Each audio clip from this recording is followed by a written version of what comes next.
Dewa Perang Ye-Shikai. Bab 1201. Darkguard dan Moonguard pernah melihat mutan-mutan ini sebelumnya dan tahu bahwa mereka semua adalah monster bertopeng. Terlebih lagi, jumlah mereka sangat banyak sehingga mereka tidak bisa menahan rasa panik.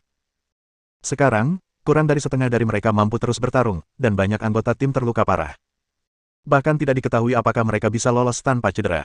Aku tidak menyangka Li Mei telah menyergap begitu banyak orang. Tidak, mungkinkah Bos Xing juga ada di dekat sini? Pasti begitu. Dengan begitu banyak mutan, tidak ada alasan baginya untuk tidak datang. Bagaimana menurutmu, Tuan Ye? Sekarang kau tidak bisa pergi meskipun kau ingin pergi. Li Mei mencibir.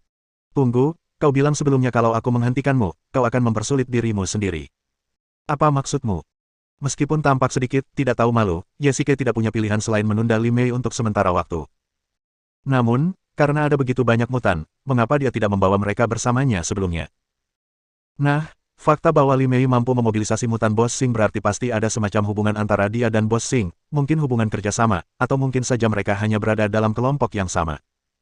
Tuan Ye, ada beberapa hal yang tidak ingin saya katakan, tetapi saya tidak bisa mengatakannya.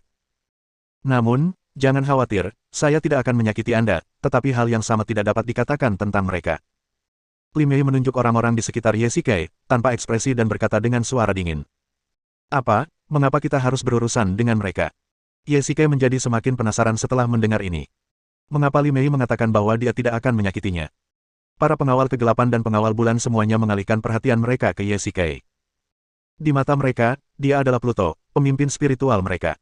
Namun sekarang tampaknya, pemimpin spiritual, ini sebenarnya memiliki beberapa hubungan dengan lawan. Yang terpenting adalah dari nada suaranya, Ye-Shikai tampaknya berada dalam kelompok yang sama dengan Li Mei. Ini di luar dugaan semua orang. Namun, Li Mei juga mengatakan bahwa selain Ye-Shikai, tidak ada orang lain yang boleh dilepaskan. Begitu ini dikatakan, Ye-Shikai dapat dengan jelas merasakan tatapan aneh dari pengawal kegelapan dan pengawal bulan. Aku tidak bisa memberitahumu hal ini. Li Mei melambaikan tangannya, memberi isyarat kepada semua orang untuk mendekat. Apa yang terjadi? Jiqian berbisik di telinganya dengan ekspresi bingung di wajahnya. Tampaknya dia juga bingung. Aku juga tidak tahu. Ye-Shikai tampak polos. Mungkinkah dia telah tidur dengan Li Mei ini? Jika Anda menguasai tubuh seorang wanita, itu sama saja dengan memiliki separuh tubuhnya. Namun, Ye-Shikai adalah pria yang berintegritas dan dia jelas bukan tipe orang yang menyukai hal-hal romantis. Tidak peduli apa, mari kita mundur dulu. Ye-Shikai memberi isyarat, dan anggota yang tersisa bergegas membantu yang terluka dan mundur. Semuanya, mundurlah, kata Ye-Shikai lembut. Pada saat yang sama, dia telah memutuskan bahwa meskipun itu berarti mempertaruhkan nyawanya, dia harus memastikan keselamatan saudara-saudaranya. Mereka adalah saudara-saudara yang telah melalui suka dan duka bersamanya. Selain itu, meskipun mereka tidak mengatakan apapun tentang apa yang baru saja terjadi, Ye-Shikai tahu bahwa mereka memiliki kesalahpahaman di hati mereka, dan dia harus menjelaskannya dengan jelas. Tuan Ye, Anda masih belum begitu memahami situasi Anda. Kali ini, Anda mungkin tidak akan mendapat bantuan apapun. Namun, jika Anda bersedia menyerah, saya jamin saya akan memberi mereka kematian yang cepat. Li Mei berkata dengan suara dingin. Sue Ming telah melangkah maju dan siap menyerang kapan saja. Apakah kamu berani menyentuhnya? Jika putri tertua keluarga Ji meninggal di sini, apakah kamu pikir kamu dapat bersaing dengan keluarga Ji? Ye-Shikai menunjuk Jiqian dan berkata. Dia masih berharap untuk mengintimidasi Li Mei. Dengan begitu banyak saudara yang terluka di belakangnya, Ye-Shikai tentu saja dapat memilih untuk menerobos dalam satu pertempuran, tetapi yang terluka ini pasti akan mati. Sayang sekali dia tidak dapat menempatkan siapapun di ring penyimpanan, jika tidak, dia dapat segera membawa semua orang pergi. Haha, Tuan Ye, Anda tidak perlu menakut-nakuti orang. Saya tahu siapa dia bahkan lebih baik daripada Anda. Tidak ada sinyal di sini, dan kami tidak dapat mengirim informasi apapun. Jika Nona Ji meninggal di dekat makam keluarga Zheng, karena pembunuhan Nona Zheng Ruo yang aneh, keluarga Zheng pasti akan berpikir bahwa Nona Ji datang ke sini untuk membuat masalah, dan keluarga Ji juga akan berpikir bahwa kematian Nona Ji disebabkan oleh keluarga Zheng. Saat itu, kedua keluarga pasti akan berperang. Bagaimana mungkin ada yang mencurigai kita? Li Mei berkata sambil tersenyum. Itu benar-benar rencana yang membunuh dua burung dengan satu batu. Jika Jiqian meninggal di sini, maka keluarga Zheng dan Ji pasti akan berperang. Selain itu, keluarga Zheng akan menyimpulkan bahwa semua serangan yang terjadi hari ini dilakukan oleh keluarga Ji, secara tidak langsung menghilangkan kecurigaan Li Mei. Ini sungguh membunuh dua burung dengan satu batu. Tidak, kita tidak boleh membiarkan sesuatu terjadi pada Jiqian di sini. Ye-Shikai lebih baik mati dalam pertempuran daripada tidak melindungi mundurnya semua orang. Jangan lupa, dia punya jurus terkuatnya, yaitu demonofilia. Qian, bawalah anak buahmu dan pergilah terlebih dahulu. Aku akan melindungimu. Dari sini, ke pemakaman keluarga Zheng hanya berjarak 20 menit. Tidak akan jadi masalah bagiku untuk bertahan selama 10 menit. Ye Shikai berkata dengan lembut. Tidak mungkin. Jiqian menolak tanpa berkata sepatah kata pun. Jangan membuat masalah lagi. Ini masalah hidup dan mati. Jangan ragu lagi, desak Ye Shikai. Apakah menurutmu aku bercanda? Jiqian tiba-tiba menoleh dan menatap Ye Shikai, wajahnya penuh dengan kekeras-kepalaan. Omong kosong, apa lagi yang bisa kita lakukan? Bisakah kita membiarkan semua saudara kita mati di sini? Ye Shikai berkata lagi. Kau mengatakan hal yang sama terakhir kali di Gunung Suci. Jiqian tiba-tiba mengatakan ini, dan Ye Shikai langsung terdiam. Itu benar, pada saat itu, keempat dewa utama hadir, dan mereka melancarkan pengepungan terhadap kerumunan yang kelelahan. Ye Shikai adalah satu-satunya yang tertinggal untuk melindungi mereka yang mundur. Itu juga dengan bantuan demonofilia dan pisau Hadesnya sehingga dia membunuh 3 dewa utama berturut-turut dan menyelamatkan hidupnya. Bukankah aku kembali hidup-hidup saat itu? Lalu bisakah kamu berjanji untuk kembali setiap waktu? Aku. Setidaknya, akulah satu-satunya di antara kalian yang memiliki peluang terbesar untuk bertahan hidup, kan?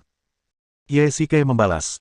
Jika satu orang harus ditinggalkan, hanya Ye Shikai yang memiliki peluang untuk bertahan hidup. Jangan khawatir, bukankah Li Mei baru saja mengatakan bahwa dia tidak akan menyakitiku? Saya tidak percaya. Anda, Miehun, Moji, bawa semua orang bersamamu dan bersiap untuk kabur. Aku akan tetap di sini untuk melindungi kalian. Ye Shikai mengatakan ini, yang seperti memberi perintah langsung kepada mereka berdua. Jika Jiqian menolak untuk pergi, dia akan membawanya pergi dengan paksa. Ya, bos. Ye Shikai mengedarkan energi internalnya, berniat menggunakan klon bayangannya untuk menciptakan kekacauan, lalu menggunakan pedang kegelapan untuk membunuh banyak orang. Saat itu, gangguan cinta iblisnya pasti akan muncul. WSSS. Siapa itu? Tiba-tiba, Li Mei berteriak, dan sesosok tubuh perlahan terbang turun dari udara dan mendarat di tengah. Anak muda, jangan bersikap begitu kejam. Aku bisa merasakannya dari jarak 10 mil. Orang yang datang adalah senior yang memegang sapu sebelumnya. Senior. Ye Shikai membungkuk hormat. Dia tidak menyangka akan datang saat ini. Dengan cara ini, mungkin situasinya bisa dibalik. Bab 1202. Sudah kubilang sejak lama bahwa kau sangat haus darah. Jadi, kau tidak bisa mencari alasan lagi, kan? Lelaki tua itu perlahan berbalik dan berkata dengan ringan. Senior, aku benar-benar tidak punya pilihan sekarang. Ye Shikai merasa sedikit malu. Aura pembunuh dari orang yang mencintai iblis itu sangat mencengangkan. Tidak heran lelaki tua itu bercanda bahwa, aku bisa merasakannya sejauh 10 mil. Sebenarnya, itu bukan salah Ye Shikai. Jika dia tidak harus melindungi semua orang, dia tidak akan menggunakan metode ekstrim seperti itu sebagai pilihan terakhir. Pada saat yang sama, Li Mei dan Sue Ming juga sangat penasaran dengan lelaki tua yang tiba-tiba muncul itu. Dia ternyata membawa sapu. Sekilas, mereka mengira dia adalah seorang penyihir dalam dongeng. Namun, mereka berdua bisa merasakan aura yang terpancar dari lelaki tua itu. Dia jelas bukan orang biasa. Terlebih lagi, lelaki tua itu bisa tiba-tiba muncul saat tidak ada yang memperhatikan, yang cukup untuk menunjukkan seberapa dalam kekuatan batinnya. Siapa yang lebih tua? Meskipun Li Mei tidak begitu jelas tentang situasinya, dia tampaknya tidak berani memprovokasi lelaki tua di depannya dengan mudah. Ada pepatah lama yang nyata di Tiongkok, yaitu, selalu ada orang yang lebih baik dari Anda. Banyak pengalaman telah membuktikan pepatah lama yang polos dan bersahaja, namun filosofis ini. Seperti lelaki tua ini, jika dia dilempar ke jalan, dia pasti akan dikira sebagai petugas kebersihan. Namun pada kenyataannya, bahkan Ye Shikai mengakui bahwa dia bukanlah tandingannya. Seorang penjaga makam biasa. Lelaki tua itu berkata dengan enteng, yang membuat Li Mei bingung. Penjaga makam. Ia belum pernah mendengar tentang penjaga makam di pemakaman keluarga Zheng, dan penjaga makam ini sebenarnya adalah seorang lelaki tua. Namun karena dia adalah penjaga makam, dia ditakdirkan untuk menjadi lawan. Li Mei memberi isyarat kepada semua orang untuk bersiap, karena lelaki tua di depan mereka tidak bisa dianggap enteng. Gadis kecil, kamu masih sangat muda, aku memberimu nasihat, cobalah untuk berbalik dari kesalahanmu, dan jangan terjebak semakin dalam. Pria tua itu menatap mata Li Mei dan bergumam, tetapi pihak lain tetap acuh tak acuh. Bagi seseorang seperti Li Mei, membujuknya untuk berbuat baik tampaknya telah menjadi hal yang sangat kekanak-kanakan untuk dilakukan, seperti meminta Miehun untuk mengkhianati Ye Shikai. Bahkan jika seseorang menodongkan pistol ke kepalanya, itu tidak mungkin, apalagi hanya beberapa kata-kata ringan. Senior tua, ini bukan urusanmu, tolong jangan hentikan kami. Li Mei berkata dengan dingin dan melambaikan tangannya. Para mutan bertopeng di belakangnya perlahan melangkah maju. Sayangnya, aku tidak pernah menyangka kalau binatang-binatang ini diciptakan olehmu. Maju, teriak Sue Ming. Puluhan mutan menyerbu ke arah kerumunan dari segala arah. Semua orang sudah siap. Orang tua itu tidak terburu-buru. Dia memegang sapu dengan kedua tangan, berjinjit ringan, dan perlahan melayang di udara. Angin musim gugur. Menyapu daun-daun yang berguguran. Tiba-tiba, lelaki tua itu membuka matanya, mengambil sapu dan mengayunkannya dengan keras ke udara. Langit tiba-tiba kehilangan warnanya. Yesike hanya merasakan hembusan angin kencang bertiup di wajahnya, yang membuatnya sakit. Dia merasa sedikit lega saat membungkuk. Dia menoleh dan melihat orang-orang di sekitarnya melakukan hal yang sama, melindungi mata mereka dengan lengan. Pasir dan batu beterbangan di mana-mana, seolah-olah mereka telah berjalan ke zona badai. Namun, setelah beberapa detik, angin kencang itu tiba-tiba berhenti, dan Yesike merasa matanya menjadi cerah. Sinar matahari itu masih sama seperti sebelumnya, menyilaukan, sama sekali berbeda dari sebelumnya, seolah-olah tadi hanyalah ilusi semua orang. Namun, ketika semua orang melihat sekeliling lagi, mereka terkejut dengan pemandangan di depan mereka. Semua mutan bertopeng berdiri diam, tak bergerak. Beberapa detik kemudian, tubuh mutan itu, beserta pakaiannya, perlahan berubah menjadi bubuk dan abu. Angin sepoi-sepoi meniup bubuk itu, dan menghilang ke udara. Meskipun ini bukan pertama kalinya dia melihatnya, mulut Yesike masih membentuk huruf O karena terkejut. Kekuatan semacam ini seperti kekuatan Tuhan. Siapapun yang dia inginkan mati akan berubah menjadi abu. Li Mei tampak semakin pucat, dia tidak pernah menyangka bahwa pria ini begitu kuat. Dalam sekejap mata, pasukan mutan, yang terdiri dari puluhan orang itu pun musnah. Dengan kekuatan dan keterampilan seperti itu, bahkan semua orang yang hadir mungkin tidak sebanding dengan lelaki tua itu. Li Mei kini berada dalam dilema. Hidupnya berada di tangan lelaki tua itu. Baginya, kini ia tengah menunggu keputusan lelaki tua itu. Ia tahu betul bahwa bahkan jika ia berbalik dan melarikan diri, mungkin sudah terlambat. Baiklah, sekarang kau boleh pergi. Aku sudah berurusan dengan binatang buas ini. Sedangkan kau, jangan kembali. Begitu lelaki tua itu selesai berbicara, semua orang tercengang. Dia akan membiarkan Li Mei dan Sue Ming pergi, begitu pula orang-orang berpakaian hitam di belakang mereka. Mungkin yang paling tidak senang adalah Mi Hun dan Moji. Jika kedua wanita ini tetap tinggal, mereka pasti akan menjadi bencana. Sekarang mereka tidak berdaya, inilah saat terbaik untuk membunuh mereka. Terima kasih atas belas kasihanmu, senior. Li Mei tidak punya alasan untuk menolak, jadi dia membungkuk hormat dan pergi bersama Sue Ming dan yang lainnya. Bos, kita tidak bisa membiarkan mereka pergi begitu saja. Moji tidak yakin. Jangan lupa, Li Mei dan Sue Ming adalah pembunuh yang hampir membunuh Gu Xin dan Ghost. Bahkan amnesia Ghost kemungkinan besar direncanakan oleh mereka. Lupakan saja, karena senior sudah membiarkan mereka pergi, kita seharusnya tidak mengejar mereka lagi. Yesike tidak pernah serakah. Jika lelaki tua itu tidak datang menyelamatkan hari ini, begitu banyak saudara akan berada dalam bahaya. Sekarang lelaki tua itu telah memilih untuk membiarkan mereka hidup, bagaimana mungkin Yesike berani mengejar mereka lagi? Senior, terima kasih banyak kali ini. Yesike membungkuk hormat. Baiklah, aku lelah hari ini, saatnya kembali, kalian semua juga boleh pergi. Lelaki tua itu melirik ke arah kerumunan dan berkata dengan ringan, lalu ia mengetukkan jari kakinya dan meninggalkan hutan bersama angin. Gerakannya anggun, dan ia memang seorang yang abadi. Ayo cepat cari Tuan Zeng. Kita tidak tahu bagaimana keadaannya. Kembali ke pokok permasalahan, Yesike langsung berkata. Namun, dia tidak bisa tidak memikirkan lelaki tua itu. Dengan satu tangan, dia bisa menyapu daun-daun yang berguguran seperti angin musim gugur, dan benar-benar memiliki kemampuan untuk menghancurkan makhluk hidup. Yesike tidak bisa menahan perasaan beruntung dan takut. Jika lelaki tua ini orang jahat, mereka mungkin benar-benar mati.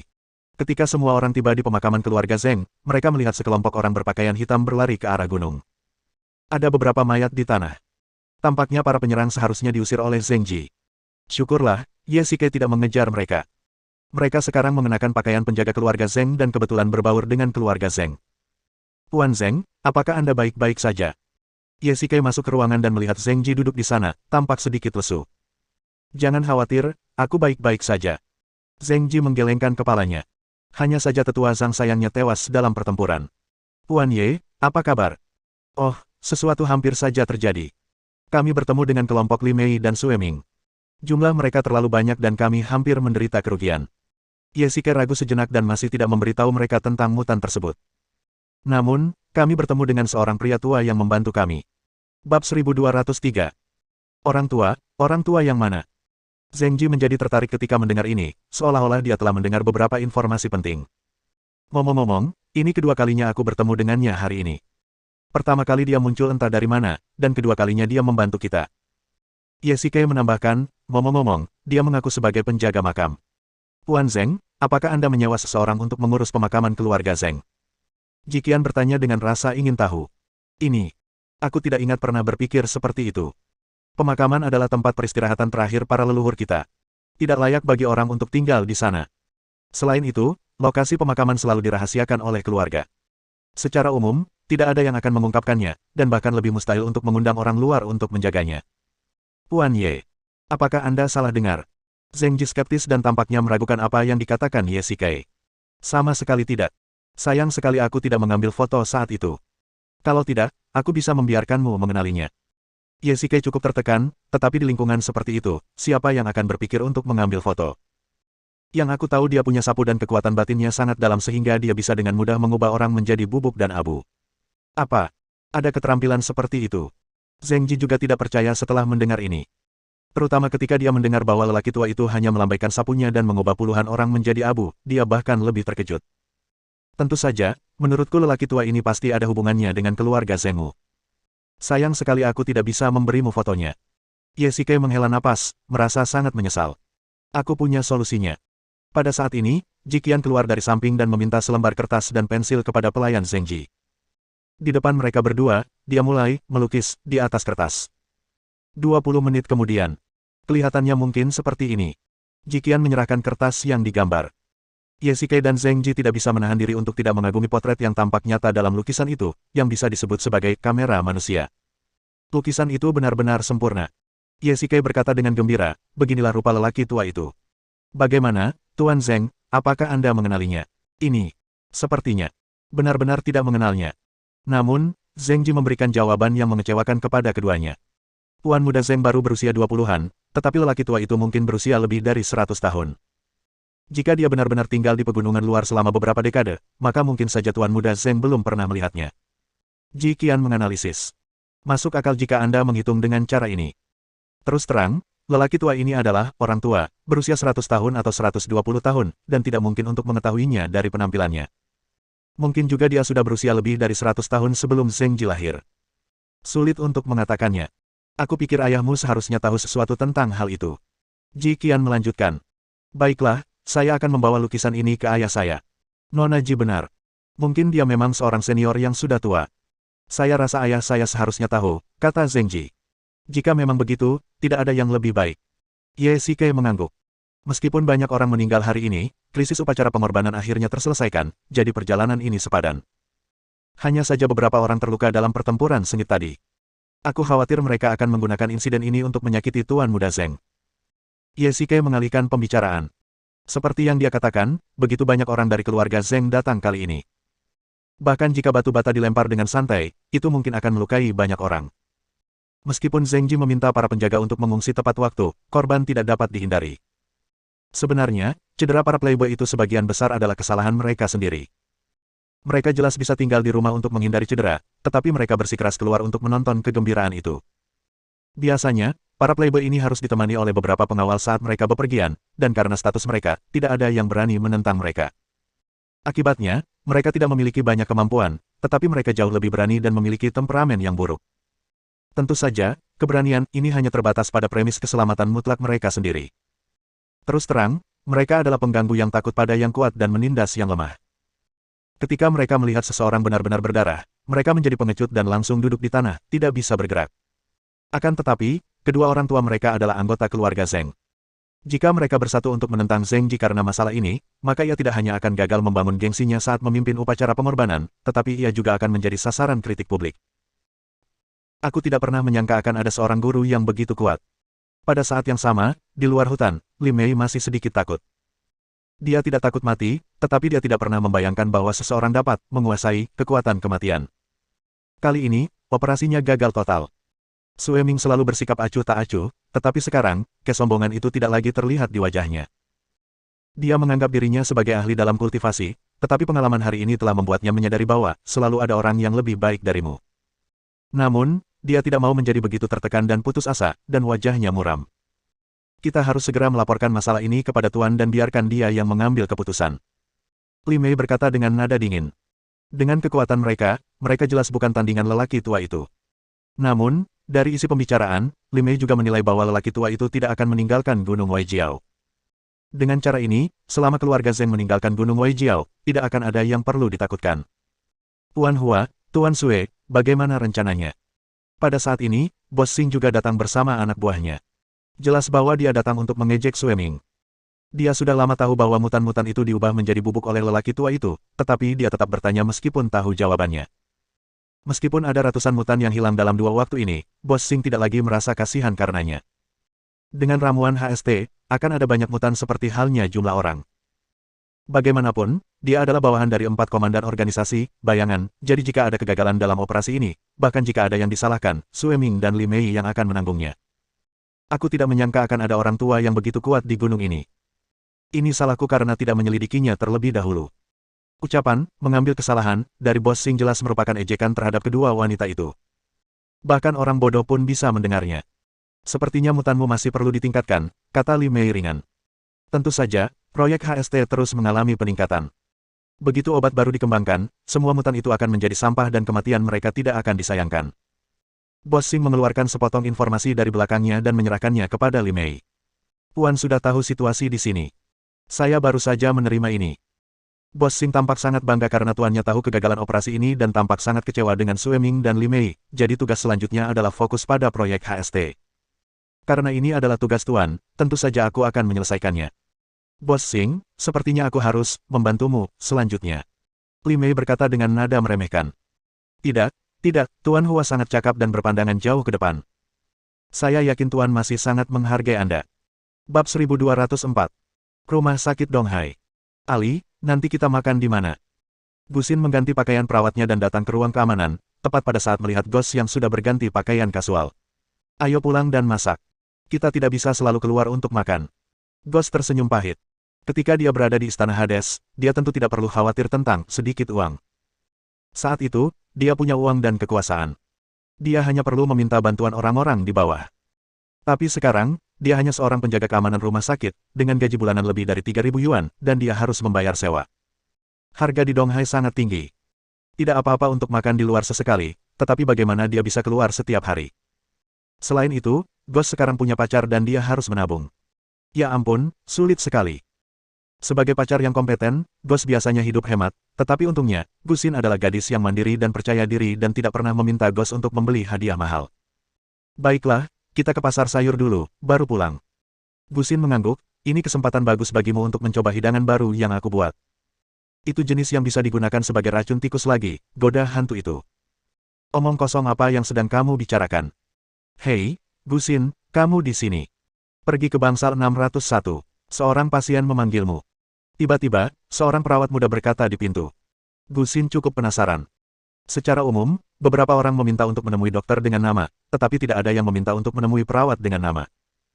Selain itu, bangsal 601 adalah bangsal kelas atas dan Gusin tidak bertanggung jawab atas area itu. Baiklah, baiklah. Gusin berbalik dan berkata kepada hantu, tunggu aku sebentar, aku akan segera turun. Apakah kau ingin aku menemanimu? Tanya hantu itu. Jangan khawatir, aku tidak perlu khawatir. Aku akan segera kembali. Gusin menggelengkan kepalanya. Kamu tunggu di pintu masuk rumah sakit dulu. Baiklah, telepon aku kalau keadaanmu sudah membaik. Ghost tiba di pintu masuk rumah sakit. Hari mulai gelap, tetapi Gusin masih belum turun. Dia melihat ponselnya dan melihat bahwa setengah jam telah berlalu. Ghost tidak dapat menahan rasa cemasnya, jadi dia menelepon untuk mencari tahu apa yang sedang terjadi. Jatuhkan, jatuhkan, jatuhkan. Maaf, nomor yang Anda tuju sedang tidak tersedia. Silakan coba lagi nanti. Tidak ada suara Gusin yang keluar dari ujung telepon, melainkan suara sintetis yang dingin. Siapa dia? Tepat saat hantu itu merasa bingung, tiba-tiba dia merasakan hembusan angin dingin di belakangnya dan secara naluriah bergerak ke samping.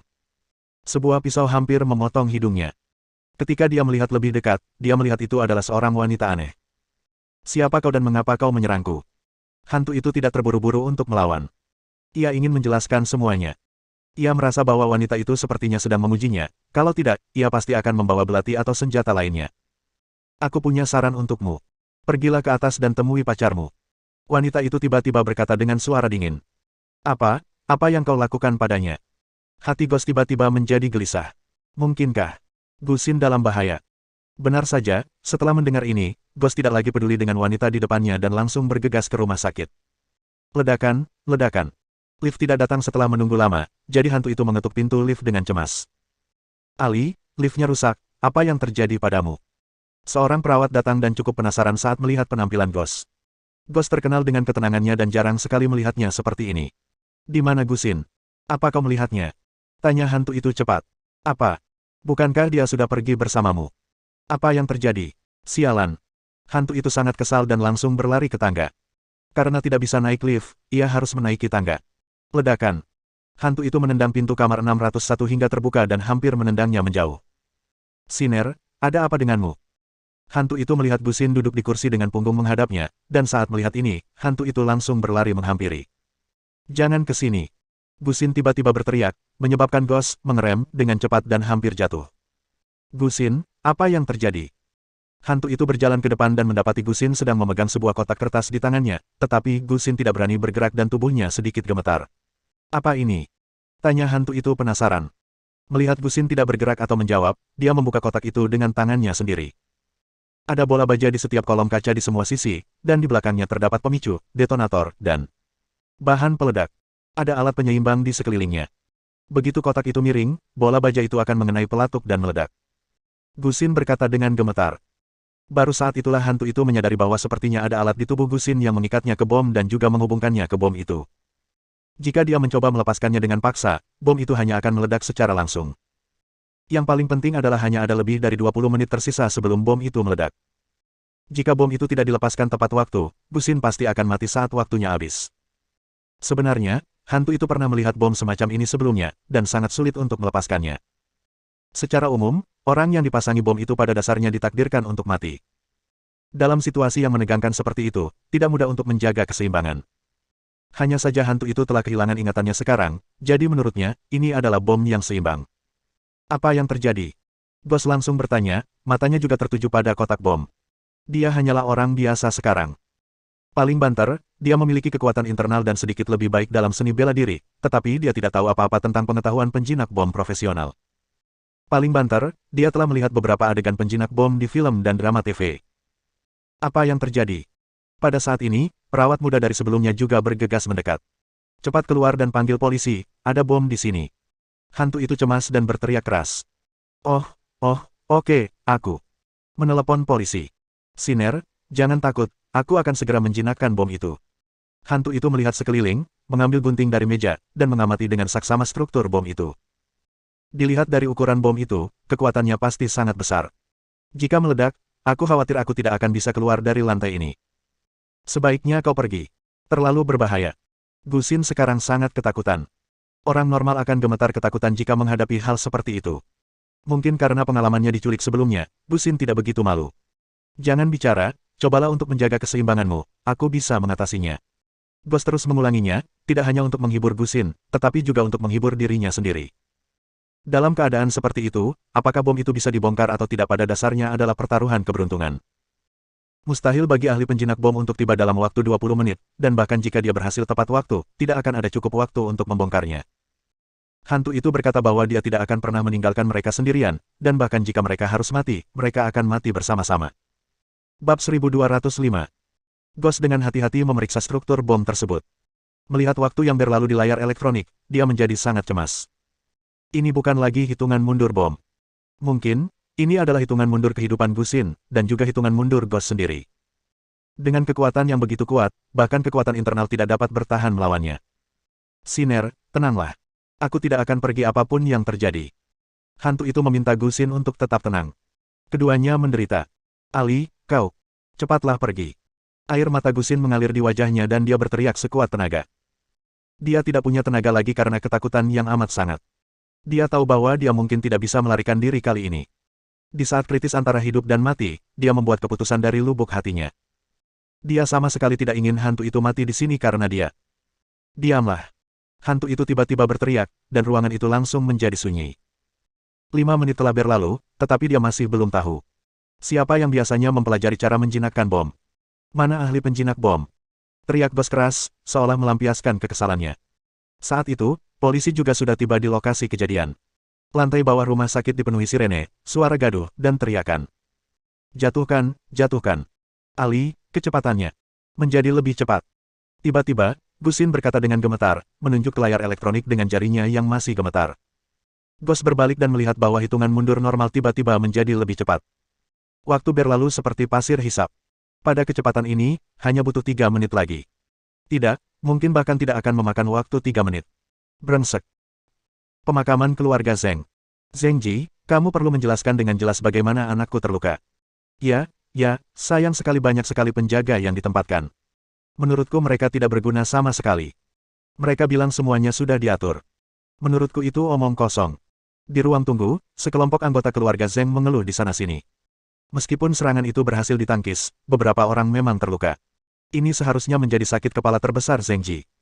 Menghadapi tuduhan demi tuduhan dari penonton, Zhengji memasang ekspresi kosong di wajahnya. Meskipun hatinya juga dipenuhi amarah, mengingat situasi saat ini, sungguh tidak pantas baginya untuk kehilangan kesabaran di sini. Semuanya, diamlah. Akhirnya, Zhengji berbicara, dan hadirin pun tiba-tiba menjadi sunyi. Saya telah mengambil pendekatan terbaik terhadap serangan tadi dan meminimalkan kerugian. Kalau saja ada tindakan, apakah anakku masih akan terluka? Pada saat itu, seorang wanita setengah baya di antara hadirin berteriak. Dia mengenakan banyak perhiasan, tetapi, penampilan mencerminkan hati. Percaya atau tidak, Zhengji telah mengembangkan keterampilan, yaitu menganalisis karakter seseorang dengan melihat wajahnya, dan analisisnya hampir akurat. Jika dia ingat dengan benar, pemuda yang terluka dari keluarga Zheng itu seharusnya dianggap sebagai kerabat jauhnya, dan kerabat yang sama sekali tidak dia kenal. Adapun wanita ini, ingatannya tidak bagus dan dia sama sekali tidak mengenalnya. Padahal, itu sangat wajar. Dalam keluarga sebesar itu, banyak kerabat yang nepotisme, paman dan bibi, dan kerabat turun-temurun.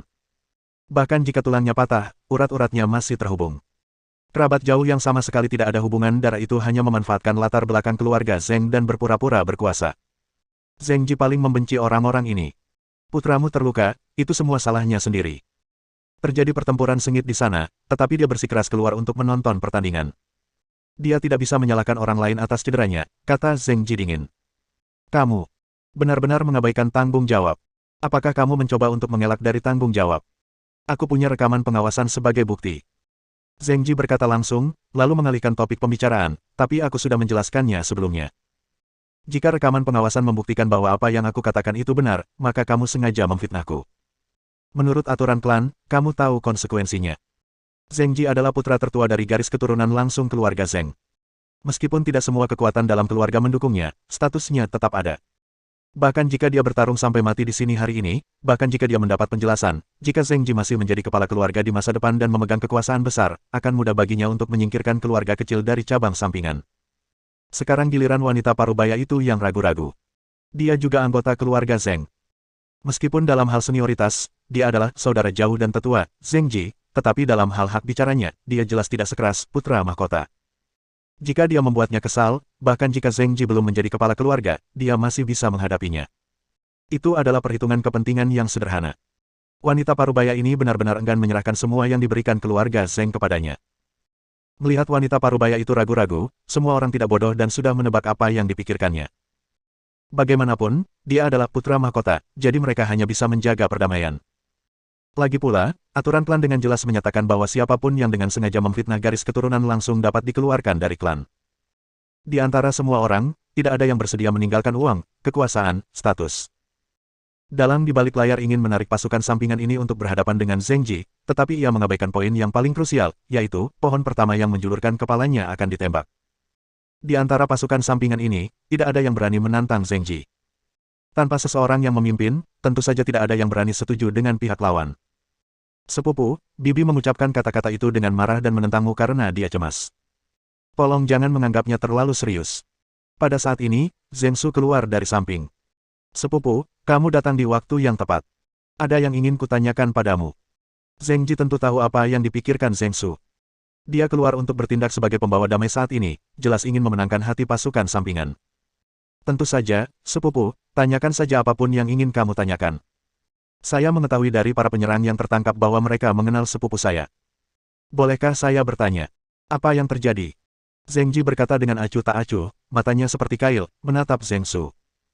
Tentu saja, dia tidak menangkap penyerang itu. Dengan medan seperti itu, akan sulit bagi orang-orangnya untuk bangkit, apalagi mengejar. Bukankah tetua Zhang terbunuh dalam pertempuran karena alasan ini? Zhengji mengatakan ini untuk memperlihatkan kekuatan dan menguji Zheng Su. Ini benar-benar fitnah. Wajah Zheng Su tidak menunjukkan perubahan, seolah-olah dia benar-benar tidak bersalah. Bahkan Zhengji, yang telah menatapnya, tidak menyadari sesuatu yang aneh, seolah-olah Zheng Su sudah menduga dia akan menanyakan pertanyaan ini. Aku sama sekali tidak mengenal orang-orang itu. Mengenai mengapa mereka mengatakan itu ini hanyalah jebakan tingkat rendah. Jika tidak ada bukti, aku bisa mengatakannya dengan santai. Zheng Su berkata langsung, jika sepupu tidak percaya, kamu bisa membawa orang itu ke sini untuk konfrontasi. Tentu saja, aku paling tahu pikiran sepupuku. Orang itu jelas-jelas memfitnahku. Tentu saja, aku tidak percaya. Namun, orang ini telah dibawa kembali ke keluarga. Kita perlu menginterogasinya untuk mengetahui kebenarannya. Bersambung.